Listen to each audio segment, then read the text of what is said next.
Okay guys, sa video na to ay tuturuan kita kung paano yung ginagawa kong mga thumbnail. And kung mapapanood mo yung mga video ko ay minsan ay may mga makikita kang mga thumbnail na kung saan akala mo talaga sobrang galing ng pagkaka-edit. So natutunan ko lang din ito, and in this video ay tuturuan ko naman kayo kung paano ko ginagawa yung aking mga thumbnail. Yung thumbnail pala, kung mapupunta kayo dito sa aking mga reels, ayan, so ito yung gagamitin natin, and then yan. So kung mapapansin nyo, meron ako mga thumbnail dito.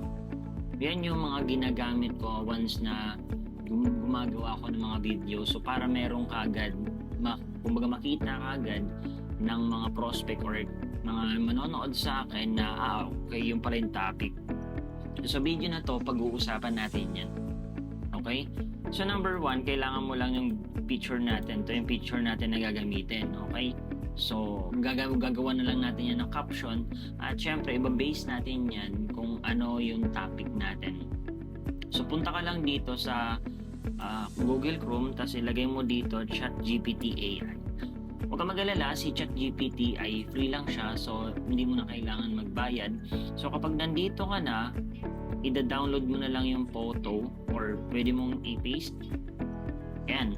So kung naka-paste na siya, ang gagawin mo, sasabihin mo dito, gawan mo ako ng thumbnail. Since nasa Reels tayo at ang size ng Reels is same like TikTok. So ang gagawin mo, TikTok size, and then nandito na yung topic. Ang ilalagay natin dito, sasabihin natin, for example, ano bang magandang i-caption dito sa photo na to. So, kailangan yung gagawa ka ng picture. So, syempre, ibabagay mo dun sa gagawin mong topic. Sasabihin mo, ngayon ko lang, for example, ngayon ko lang nalaman to. Yan.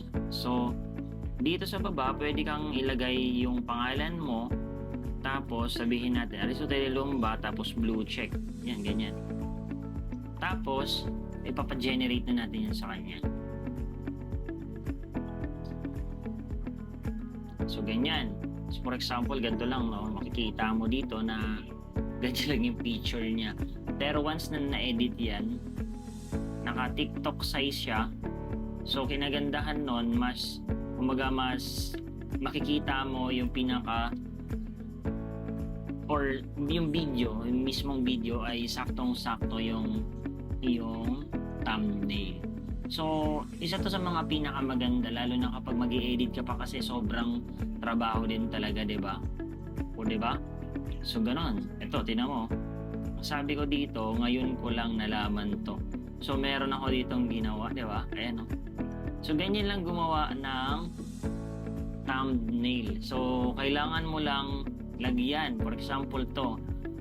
Hindi mo naman kailangan ng prompt na English. Ang kailangan mo lang gawin is sabihin mo direkta kay ChatGPT itong gusto mong ipagawa sa kanya. Okay? So, I hope na meron kang natutunan sa video natin. So, pwede mong i-apply ito, lalo na kung gumagawa ka ng mga affiliate videos. Napakalaking bagay na to para sa iyo.